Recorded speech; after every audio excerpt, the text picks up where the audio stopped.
I, 28M, am the black sheep of my family. I'm a mechanic, I have tattoos, and I work with my hands.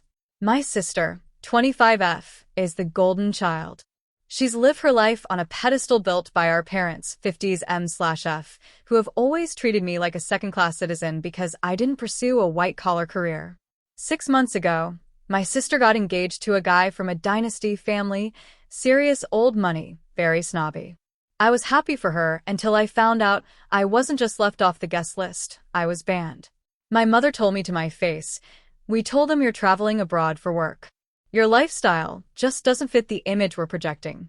We want to avoid the drama of explaining you." It hurt, but I've been low contact for years, so I shrugged it off. What they didn't realize was that I wasn't just a grease monkey.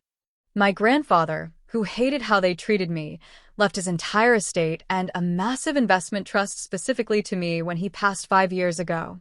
He knew I was the only one who wouldn't blow it. My parents and sister just assumed I was managing a family fund they all had rights to.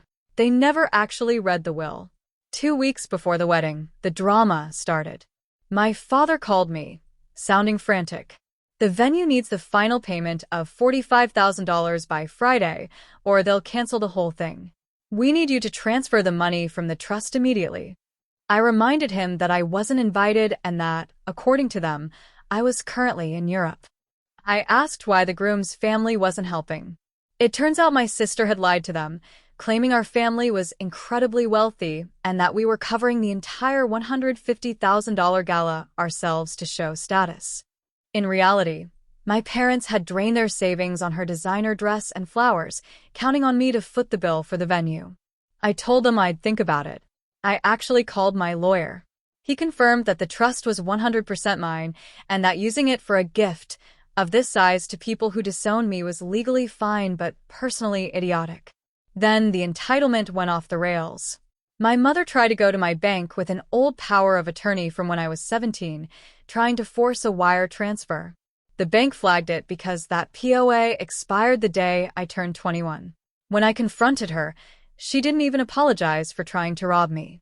She said, "It's for your sister. You're being a selfish monster holding family money hostage." I told her right then that because she tried to defraud the bank, I was triggering a bad faith clause in the trust that permanently cut off the small yearly $2,000 stipends they used for vacations. The sister then had her fiancé call me. He tried to bully me, saying his father was a powerful lawyer and they'd sue me for breach of fiduciary duty if I didn't pay. I laughed and told him to have his dad check the uniform trust code because he was embarrassing himself. By the Friday before the wedding, they were desperate. My father took out a predatory $50,000 bridge loan at 22% interest to cover the venue, using our childhood home as collateral. He texted me, "We've bankrupted ourselves because of your ego. Never call us again." Here's the thing they forgot. 3 years ago, my parents stopped paying the property taxes on that house. It went to a tax lien sale. I bought the deed through an LLC to keep them from being evicted, but I never told them. I just let them keep living there while I paid the taxes and insurance. Legally, I own the house. My father had just committed major mortgage fraud by using a forged, outdated deed to get that loan. I decided to show up at the wedding reception. Not in my work clothes, but in a bespoke suit. I walked straight to the head table during the dinner. My sister looked like she'd seen a ghost. I introduced myself to the groom's father as the brother who was supposedly in Europe. I didn't scream. I just talked shop with the groom's father. I mentioned how brave it was for my father to take out a 22% bridge loan just to pay for the salmon we were eating. The groom's father froze. "Bridge loan? They told us they had a private equity fund." I pulled out an envelope. Actually, they have a me fund and I closed it. I also brought the tax records showing that I've been paying the bills on my parents' house for years because they're broke. I also handed over a copy of a dowry agreement my sister had secretly signed with the groom's family, promising them $100,000 in cash upon marriage, money she intended to steal from my trust. The groom's father was a man of reputation. He stood up, called his son over, and they had a whispered argument that ended with the groom's family walking out of the room. The groom told my sister, "You're a fraud. This whole family is a lie." The wedding wasn't even legally finalized yet. They hadn't signed the license.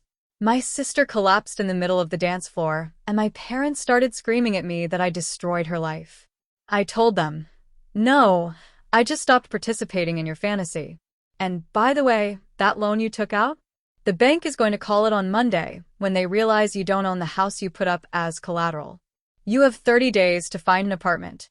I ended up paying off the $50,000 loan just to keep my father out of federal prison for mortgage fraud, but only after they signed a legal move-out agreement. I sold the house, used the profit to double the size of my shop, and I haven't spoken to them since. They're currently living in a tiny apartment, and my sister is working 2 jobs to pay back the friends she borrowed money from to maintain her fake heiress image. They wanted to avoid drama by keeping me away. Instead, they got a front-row seat to the consequences of their own entitlement. If you think my sister should have at least returned the dress to pay me back, stick around and subscribe. I've got plenty more stories about how the golden child eventually loses her shine.